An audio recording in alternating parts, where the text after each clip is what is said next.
Hola a todos, en este vídeo vamos a aprender a cómo entender y contabilizar todo lo relativo al tratamiento contable de los activos financieros, ¿de acuerdo? En este sentido, vamos a tratar sobre todo los préstamos y partidas a cobrar, que sobre todo vamos a entender todo aquello que cobramos de los clientes que es superior a un año y por lo tanto incide en factores financieros. Después vamos a ver las inversiones mantenidas hasta el vencimiento, que sobre todo se trata de los bonos y obligaciones por parte de estados y empresas que como empresa nosotros adquirimos. Tenemos a los activos financieros para negociar, que sobre todo viene siendo todas aquellas acciones que adquirimos con el objeto de especular con ellas, porque las vamos a comprar y vender en el corto plazo. Y finalmente los activos financieros disponibles para la venta. Esto es un tratamiento contable que se utiliza en caso de que no sepamos muy bien a dónde o cómo valorar nuestra operación financiera. Entonces utilizamos los activos financieros disponibles para la venta. En este sentido vamos a abordarlo uno por uno y vamos a ver claros ejemplos a través de casos prácticos. Entonces, vamos a empezar por los préstamos y partidas a cobrar.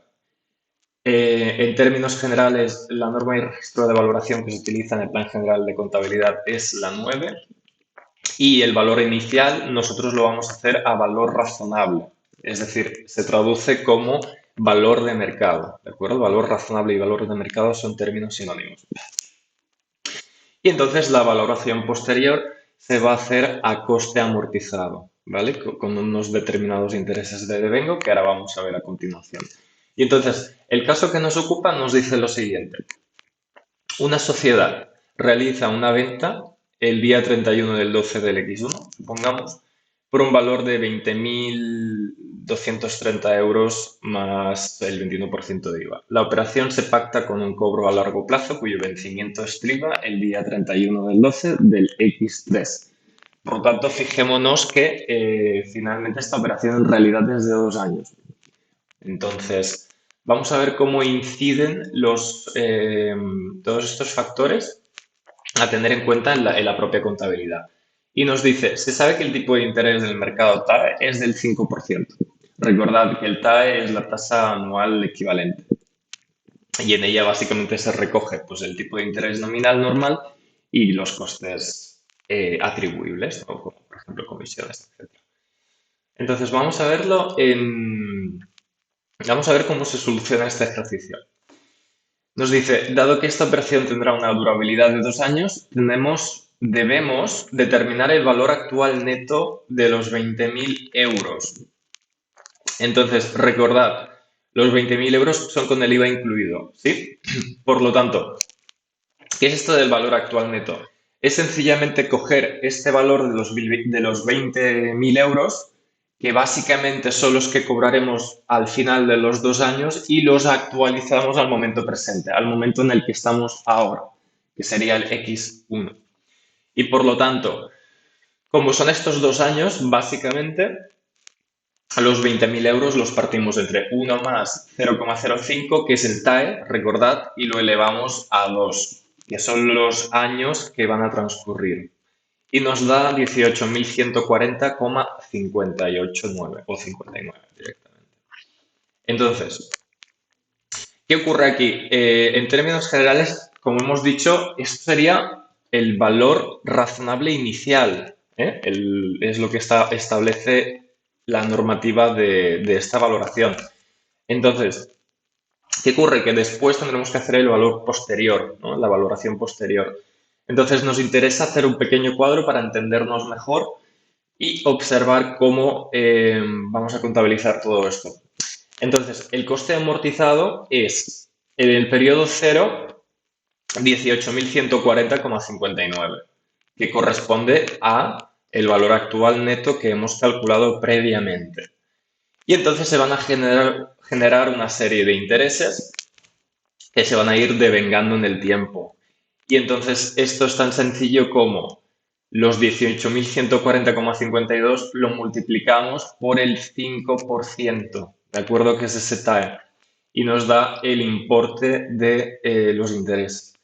Y entonces básicamente voy sumando los intereses al coste amortizado y así sucesivamente los años posteriores. Entonces, ¿cuál es el primer asiento a realizar? El primer asiento a realizar es sencillamente, tenemos que, por un lado, vamos a registrar la venta por 14.662,52 euros. ¿Por qué 14.662,52?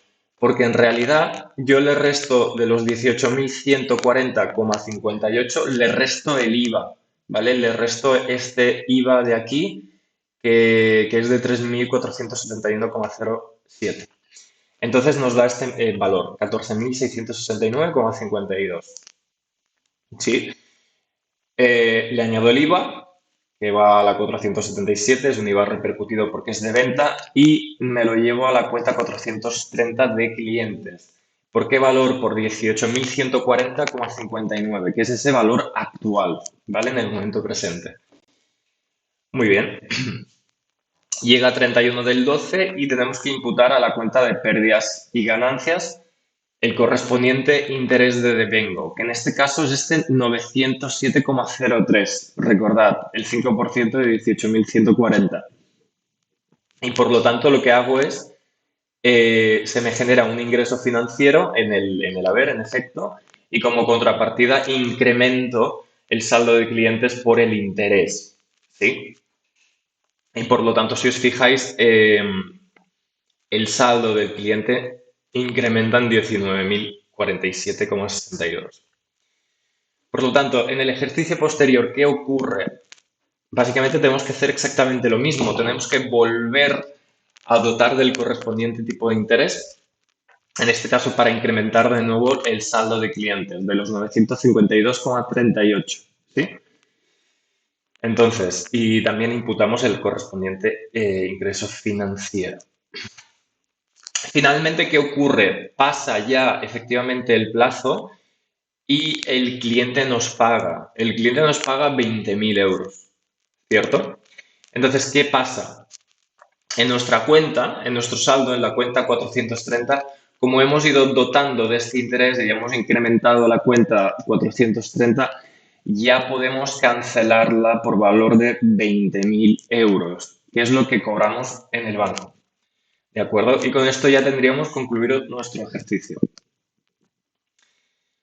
Muy bien, nos pasamos a las inversiones mantenidas hasta el vencimiento. Entonces, ¿qué es esto de las inversiones mantenidas hacia el vencimiento? Es lo que os comentaba anteriormente. Esto es básicamente los bonos y las obligaciones. Entonces, norma de registro y valoración número 9, 2.2, el valor razonable se utilizará inicialmente como valor inicial y equivale al valor razonable de la contraprestación entregada más los costes de transacción directamente atribuibles, es decir, comisiones, etcétera. Y finalmente lo vamos a valorar posteriormente a valor posterior, que sería a coste amortizado. Entonces vamos a abordarlo a través de un ejemplo que creo que será mucho más fácil y nos dice, compramos 100 bonos cuyo precio nominal es de 1.000 euros, ¿vale?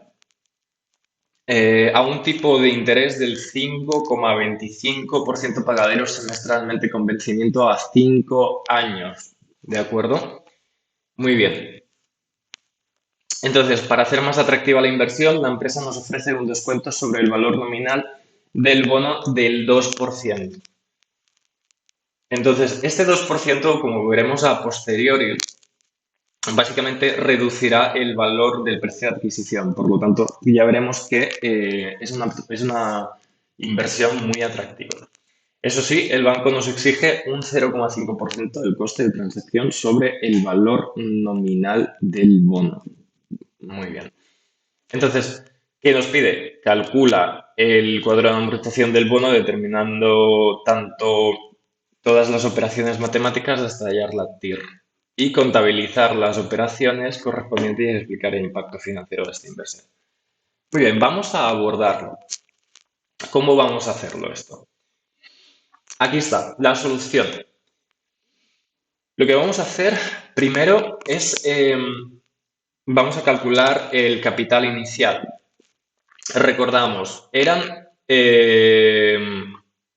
fijaros, son 100 bonos a un valor nominal de 1000, por lo tanto, 100 por 1000.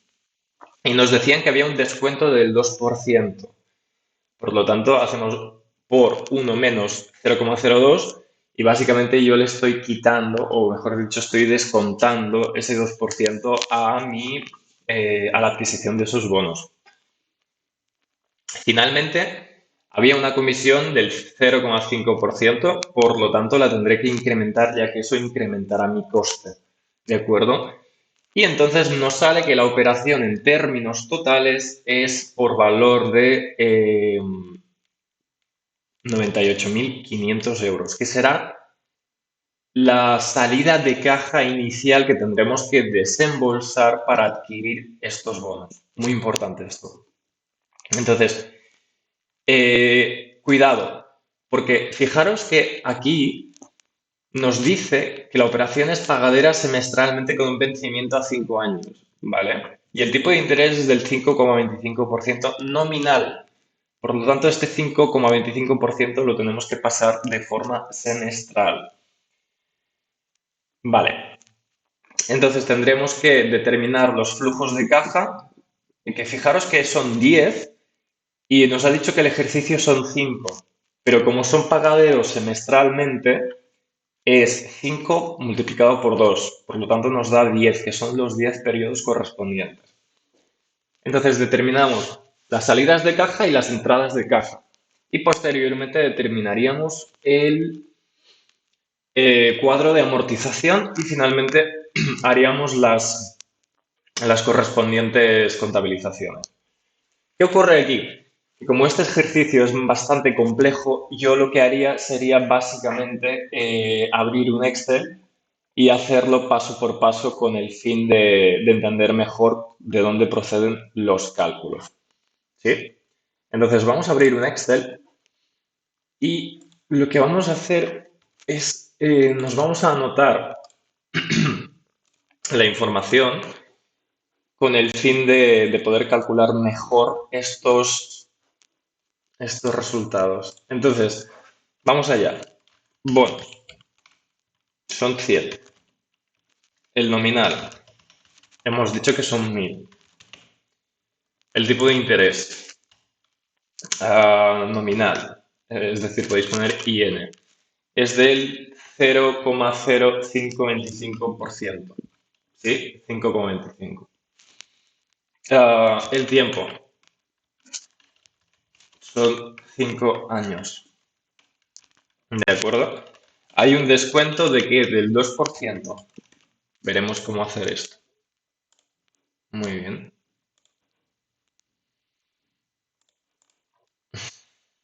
Hay una comisión que es del 0,5%. ¿De acuerdo? Y en principio ya lo tendríamos todo. Entonces, lo primero que vamos a hacer es, vamos a determinar el tipo de interés semestral, ¿sí? Es I2. ¿Cómo hacemos esto? Básicamente el I2 es este 5,25% partido entre 2, porque recordamos que es semestral, ¿sí? Vamos a ponerlo todo en porcentajes para que nos quede más claro. Y entonces vamos a determinar el pago inicial que vamos a realizar. Y entonces sería el nominal, si no hubiera ni descuentos ni cualquier tipo de comisiones, sería esto. Sería 100 por 1000. Lo calculamos y lo tenemos aquí. Vale. ¿Qué ocurre? El problema es que hay un descuento, por lo tanto la operación nos sale más barata, pero a su vez hay una comisión. Por lo tanto hay que sumar y restar esos conceptos. ¿Sí? El descuento. El descuento es sobre el nominal, por lo tanto 100.000 por el 2%. ¿Vale? Y lo podemos hacer por menos este 2%, porque se descuenta. Y después hay una comisión. ¿Sí? ¿Vale? siempre sobre el nominal, ¿de acuerdo? Siempre sobre el nominal. Y lo multiplicamos por 0,05. Voy a poner esto con decimales para que se entienda y ya está. Entonces el pago inicial. ¿Cuál es el pago inicial? Pues realmente la suma de todo esto. ¿De acuerdo? 98.500. Importante esto. Volviendo al caso que nos ocupa, fijaros que nos da un 5,25% pagadero semestralmente, ¿no? Sobre el nominal siempre. Por lo tanto, yo recibiré de forma semestral un cupón, ¿vale? Fijo. Entonces, ¿cómo hago esto? Yo pondría algo así como periodo y aquí pondría flujos. Entonces esto vamos a hacerlo un poco más visual para que se entienda. 0, 1, recordad que son 10 periodos porque es pagadero semestralmente. Entonces, una forma fácil de hacer esto es, para no tener que clicar y poner constantemente de forma manual los números, me voy a rellenar. Voy a series, tendencia de 1 y seguimos. Vale, lo tenemos. Por lo tanto, ¿cuál es el primer flujo? Un flujo de salida por valor de menos 98.500. ¿Cuál es el cupón? Lo pondremos aquí. Pues el cupón básicamente equivale a el nominal multiplicado por el tipo de interés semestral pagadero. ¿Sí? Por lo tanto, de forma constante yo voy a recibir 2.625 euros cada año. Y el año 10 se me va a devolver el nominal, que ese es el principal aspecto importante de los bonos y obligaciones, que siempre se devuelve el nominal. Y son esos 1.000 multiplicados por el número de bonos. ¿Sí? Entonces, ¿qué pasa? Esto es 2.625 más el nominal, que son los 100.000.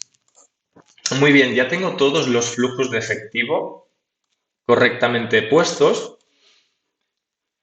Y aquí es donde viene el asunto importante. Porque nos dice que determinemos la TIR. ¿Sí?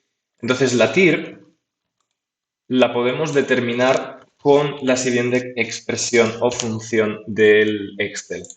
Sencillamente arrastro cada uno de los flujos de entradas y salidas y me dará la TIR. Muy bien. Como vemos, la TIR es positiva, es de un 2,8%. Es positiva porque en realidad los flujos netos son positivos por importe de 27.750. Por eso nos da positiva. Y si os fijáis, ¿cuál es el tipo de interés nominal semestral? Es del 2,6525, ¿no? Bueno, mejor dicho, vamos a hacerlo de otra manera. Claro, esta es la TIR y este es el porcentaje nominal semestral, ¿vale? Que es básicamente este. Fijaros que la TIR nos da más alta que el tipo de interés nominal semestral. ¿Por qué pasa esto? Sencillamente porque nos está dando más rentabilidad que el nominal porque tenemos un descuento, ¿vale? Tenemos un descuento del 2% y una comisión del 0,5. A pesar de la comisión es del 0,5, el descuento es mayor, por lo tanto hay más rentabilidad, ¿vale? Entonces la TIR lo recoge todo, recoge el tipo nominal y también entra en juego tanto el descuento como la comisión. De ahí a que la TIR sea superior al tipo de interés semestral que vemos. del 2,65, 62,5.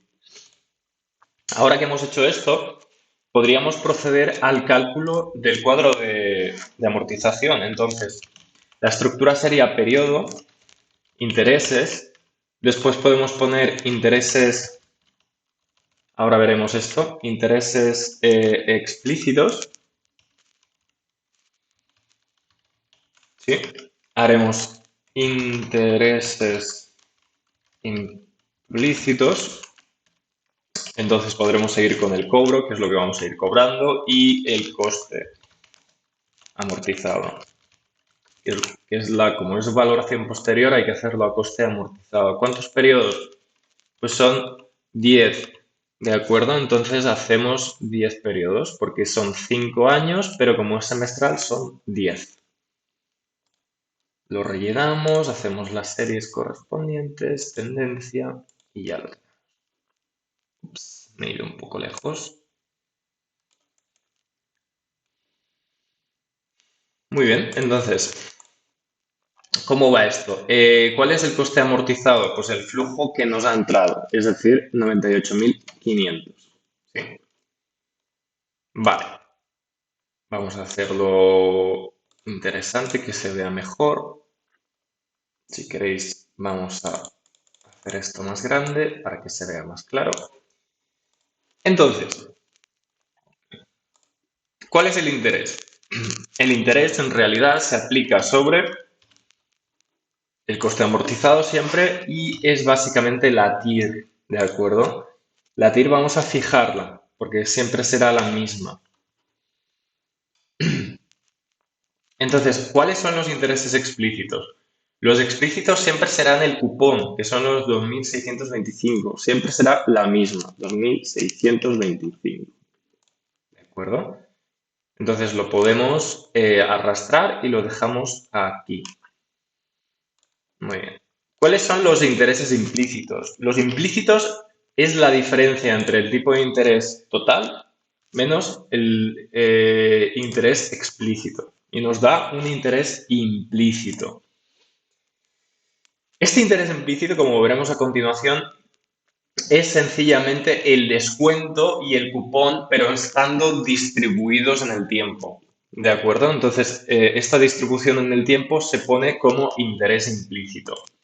Y el cobro pues, será siempre lo mismo, 2.625, salvo el último año que veremos después. Lo podemos arrastrar hasta aquí y lo vamos a dejar. Entonces, el coste amortizado se irá incrementando a medida que vamos contabilizando los intereses implícitos. ¿De acuerdo? Entonces, podemos arrastrar. Esto también lo podemos arrastrar. Esto también lo podemos arrastrar. Y ya prácticamente lo tenemos. Entonces, el último año, ¿qué es? 102.625, ¿verdad? Es lo que vamos a cobrar. Pues lo ponemos aquí. Si queréis, lo saco directamente de aquí. ¿Por qué cobramos el nominal? Que son los 100.000 más el cupón, que son los 625. Entonces, ¿cuál va a ser el coste amortizado? Pues el coste amortizado es esto más el cupón más el interés implícito menos el cobro. Y nos tiene que dar 0. ¿De acuerdo? Entonces, si nos da 0 es que hemos hecho correctamente el ejercicio. Esto es una parte importantísima. Ya estaríamos adentrándonos casi prácticamente en un aprobado, ¿no? Entonces, ahora que tenemos el cuadro de amortización y ya entendemos un poco mejor la dinámica de este tipo de operaciones a coste hasta el vencimiento, perdón. Entonces, en resumidas cuentas, los intereses explícitos son lo que realmente cobramos semestralmente.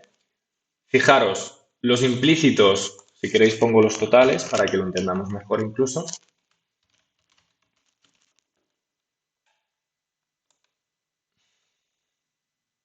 Los sumamos y ya nos daría.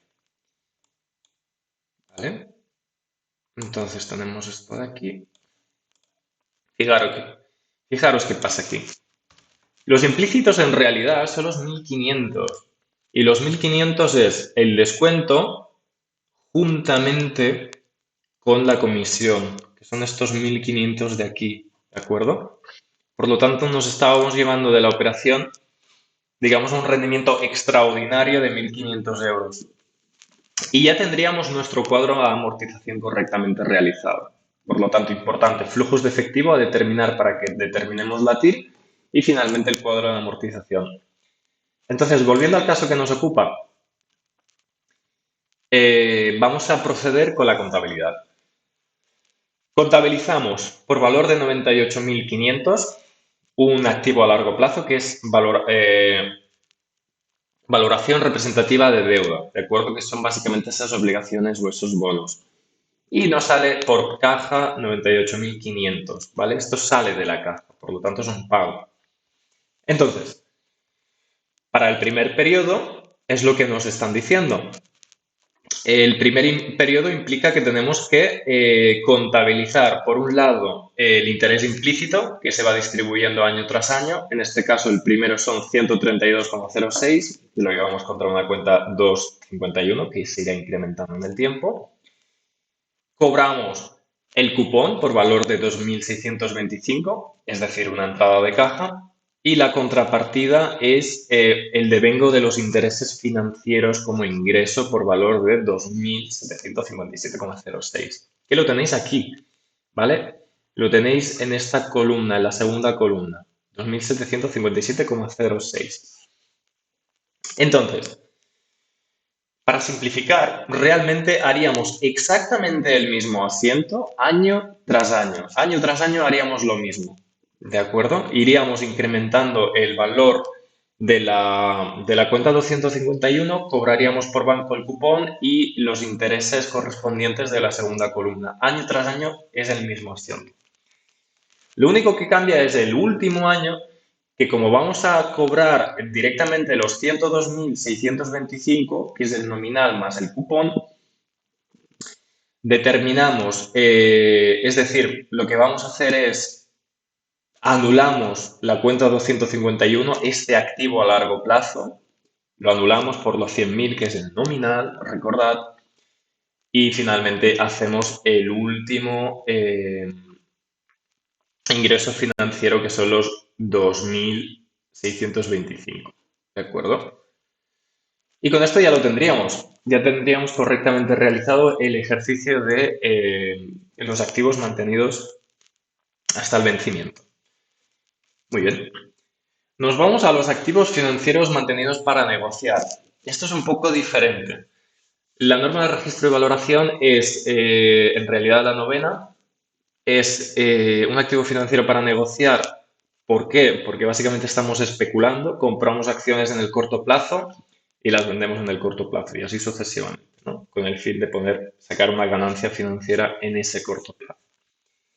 Por lo tanto, el valor inicial es a coste, lo que eso nos haya costado, y si hay gastos adicionales, los llevamos directamente contra una cuenta de resultados, no la imputamos directamente en el coste. Y el valor posterior a valor razonable, es decir, a precio de mercado. Caso práctico. Una empresa compra 1.000 acciones de Fénix Seguros, por ejemplo, a 32 euros. El 1 del 1 del 2000 tal, X1, vamos a suponer. El valor razonable de la acción a 31 del 12 del primer año es de 30 euros. ¿Vale? Entonces, a 30 del 6 del X2 decidimos vender las acciones y estas tienen un valor razonable de 35 euros la acción. Entonces, contabiliza los asientos que correspondan y determina la rentabilidad ofrecida. Entonces, ¿cómo hacemos esto? Vamos a empezar. El valor de las acciones en el momento en el que las adquirimos es de 32, por lo tanto, 1.000 por 32 son 32.000. Entonces, en el activo corriente tenemos una inversión en instrumentos del patrimonio por importe de 540 y lo llevamos contra bancos porque tenemos una salida también de 32.000 euros. Como vemos, a 31 de diciembre, cuidado, el valor razonable es de 30 euros. Es decir, antes era 32, pues ahora es a 30. Entonces tenemos que establecer una pérdida como consecuencia de que las acciones se han reducido de 32 a 30, es decir, una reducción de 2 euros por acción. Por lo tanto, tenemos que disminuir el valor de las acciones. Entonces, imputamos la pérdida por valor de 2.000 euros, ¿de acuerdo? Y básicamente también a su vez reducimos el activo por esos 2.000 euros. Vale. Entonces, como decía el ejercicio, a 30 del 6 del X2 decidimos vender las acciones. Y estas tienen un valor razonable de 35. Fijémonos que tiene un valor razonable superior, ¿vale? Al tener un importe superior, ya no es de 30, sino que es de 35, se tendrá que producir la correspondiente incremento financiero, ¿vale? Entonces, observamos que se produce un beneficio de 5.000, lo vemos, ¿no? Porque de pasar a tener 30.000 euros, el valor actual de mis acciones ahora es de 35.000. Entonces, sin embargo, el beneficio neto computable es de 3.000, dado que en el año anterior se había producido una disminución de 2.000. Lo estamos viendo, ¿no? Por lo tanto, me parece muy bien que yo tenga 5.000 de beneficio, vamos a decir, pero recordad que en el primer año que había adoptado una pérdida de 2.000, por lo tanto, es de 3.000 en realidad del beneficio total computable. Entonces, aquí lo vemos. Por lo tanto, en términos generales, a mi cuenta entran siempre 35.000. Yo tengo que dar de baja el valor actual que tenía en mi contabilidad por valor de 30.000. Y la diferencia de los 5.000 es lo que va a ingreso financiero. ¿De acuerdo? Y con esto ya habríamos terminado este ejercicio de, de las acciones mantenidas para negociar o para especular. Ya lo podéis llamar de las dos formas. Muy bien, y ya pasaríamos a los activos financieros disponibles para la venta. Entonces, este tipo de activos es un poco más controvertido porque cuando, por ejemplo, dirección o el propio contable no sabe muy bien qué va a hacer por ejemplo, con la adquisición de unos activos, como por ejemplo unos fondos de inversión o incluso unas acciones, cuando no tienes muy claro qué tienes que hacer con ello, utilizas la forma de valoración de los activos financieros disponibles para la venta, que lo veremos a continuación. Que la valoración inicial es a valor razonable, o lo que es lo mismo, a precio de mercado. Incluyes los costes dentro de esa operación y finalmente el valor posterior es a valor razonable. Y los cambios que se produzcan, por ejemplo, si la acción vale 30 y ahora vale 32, pues va a ir directamente no a pérdidas y ganancias, sino va a ir a patrimonio. ¿Por qué hacemos esto? Va a patrimonio al inicio, porque al final, una vez se vende, se va a poder ver como al final del ejercicio, cuando realmente se venden, es cuando se imputa el correspondiente ingreso o el correspondiente gasto. Y lo vamos a ver a continuación. Caso práctico. Compramos 10.000 participaciones a 0,98 euros por participación de un fondo de inversión con el fin de venderlo en el largo plazo. Pero vamos a decir de forma adicional que no sabemos del todo qué hacer con esto. Clasificamos esta operación como activo financiero disponible para la venta. Durante los años venideros se producen las siguientes fluctuaciones financieras. Pues en el año 1 pasa de 0,98 a 0,92. En el año 2 pasa de 0,92 a 0,91. Y en el año 3 de 0,91 a 1,3. ¿Qué se pide? Calcula y contabiliza las operaciones de todos los años y hace un razonamiento del impacto de dichas operaciones en las pérdidas y ganancias de la empresa. Muy bien, pues vamos a abordarlo. Entonces, por la adquisición del fondo de inversión teniendo en cuenta las comisiones. Son 9.800. ¿Por qué? Porque es 10.000 por 0,98. ¿De acuerdo? En este caso no hay comisiones, pero son 9.800. Por lo tanto, valores representativos de deuda hacia la 251 y salida de caja o de banco, en este caso, por valor de 9.800. En el primer año se produce una variación negativa del fondo, dado que el precio está por debajo del valor nominal. Es decir, antes estaba a 0,98, fijémonos, lo habíamos adquirido por 0,98 y ahora está a 0,92. Por lo tanto, 10.000 por 0,98 menos 10.000 por 0,92. Este es el cálculo, que este también es muy importante para entender, para cómo hacer la variación. Entonces, la variación siempre se hace de esta manera. Entonces, ¿cuándo nos da? Pues 600. Es una variación negativa. ¿Cómo contabilizamos esto? Lo contabilizamos del siguiente modo. Disminuimos el valor de nuestro fondo por valor de 600 y lo imputamos contra una cuenta patrimonial. Cuidado porque aquí se nos complican ya las cosas. Las cuentas del grupo 8 y 9 suelen ser muy complicadas y hay que entenderlo bien. Lo llevamos contra esta cuenta del grupo 8. Como veréis a continuación, hay que cancelarlas a medida de la posible. Porque como os comentaba anteriormente, las cuentas del grupo 8 y 9 son variaciones siempre patrimoniales. Entonces, tras hacer esto, se produce una diferencia temporaria del 25% del impuesto a sociedades. 25%, ¿por qué? Porque es el tipo impositivo del impuesto a sociedades de España. En vuestro caso puede ser distinto, ¿sí? Bien, entonces, ¿qué pasa? Aparece la cuenta impuesto corriente en el haber, ¿vale? Es una cuenta 830. Entonces, 150 euros. AHP deudora, diferencias temporarias. ¿Qué significa esto? Que como mi variación ha sido negativa, se me produce en términos fiscales, vamos a decir, un crédito diferido, ¿vale? Y este crédito diferido obviamente nace en el debe siempre.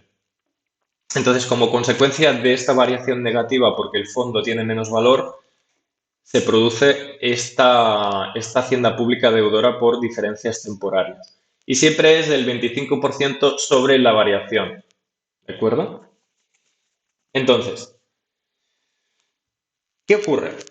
Al final de año, es lo que os comentaba, las cuentas del grupo 8 y 9 deben cancelarse y entonces se atribuyen ¿a dónde? Directamente a una cuenta de patrimonio. ¿Vale? Entonces, fijémonos, la cuenta del grupo 8, la 830, que es impuestos corrientes, estaba en el haber, ahora pasa al debe, por lo tanto se cancela. La cuenta del grupo 800, que es pérdidas por activos financieros disponibles para la venta, también se cancela en el haber ahora. Por lo tanto, se neutralizan y quedan a cero. Y la diferencia, que son 800 menos 150, es decir, 450, es ajustes por activos disponibles para la venta. Cuenta 133, por valor de 450. Bien, ¿cómo se resume esto? ¿Cómo se traslada? Significa que, como consecuencia de que durante el primer año ha existido una variación negativa de 600 euros, tras imputar esta variación de 600 euros e imputar a su vez el impuesto corriente, ¿vale? Básicamente, en el patrimonio neto tendremos una cuenta en negativo por valor de 450 euros, que es la 133, que son los ajustes disponibles para la venta.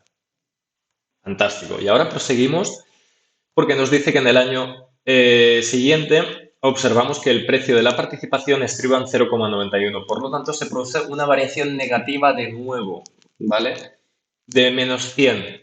¿Por qué? Porque es 10.000 por 0,91, que es lo que teníamos, menos 10.000 por 0,92. La diferencia es de 100 esta vez, es decir, una diferencia negativa. Volvemos a reducir nuestro fondo de inversión por valor de 100. Entonces hacemos exactamente lo mismo. en la cuenta 251, eh, digamos que se disminuye en el haber y lo llevamos contra la 800, que es esa cuenta que os comentaba patrimonial. Pérdidas por activos financieros disponibles para la venta por valor de 100. Entonces, volvemos a hacer exactamente lo mismo, ¿sí? Aquí no se ha puesto, pero básicamente haríamos otro asiento más en el que haríamos la cuenta 830, impuesto corriente, a 474, hacienda pública de autor por diferencias temporarias, por valor de 25. Haríamos un asiento adicional que parece que no se ha introducido y entonces la anularíamos. La anularíamos igual que hemos hecho aquí. Anulamos la cuenta 800 por valor de 100, anulamos esa cuenta 830 que tendríamos que hacer adicionalmente por valor de 25 y lo llevamos contra la cuenta 133, ¿vale? Ajustes por activos disponibles para la venta. ¿De acuerdo? Entonces, fantástico. Entonces, la cuenta 133, en realidad, con el tiempo se tiene que anular. ¿Sí? Es importante que esa cuenta se anule a medida de lo posible. Entonces, en el último año decidimos vender las participaciones del fondo. Se observa un precio de 1,2.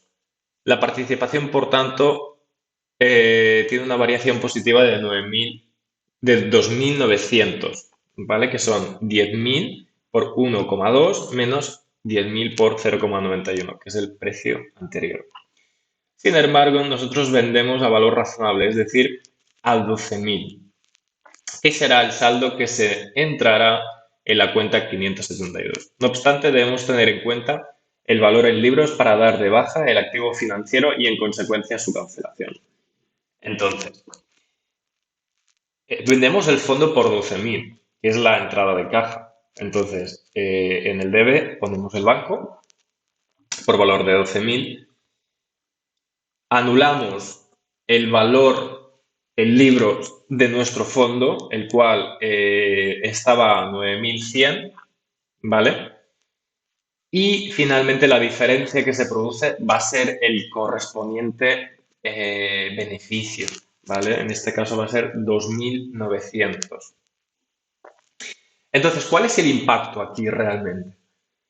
Claro, la forma de realizar y medir este tipo de operaciones, los activos financieros disponibles a la venta, es que el impacto real de los gastos y los ingresos se produce siempre al final. ¿De acuerdo? Al producirse al final, el momento de la venta, nosotros diferimos los ingresos y los gastos. En este caso, ¿veis? Ha sido interesante hacer esto porque vamos a tributar en el impuesto de sociedades realmente en el último año, ¿vale? Mientras que en los primeros años, si hubieran habido, imagínate, variaciones positivas, tampoco tributaríamos. Siempre tributamos en el último año.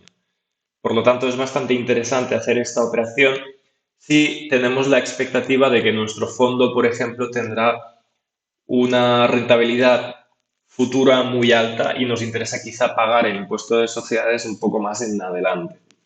De ahí un poco también el razonamiento de por qué se hace este tipo de operación, ¿de acuerdo? Y con ello habremos terminado los ejercicios de todos los activos financieros más importantes a nivel de cómo contabilizarlos y sobre todo entender la dinámica y el cálculo financiero.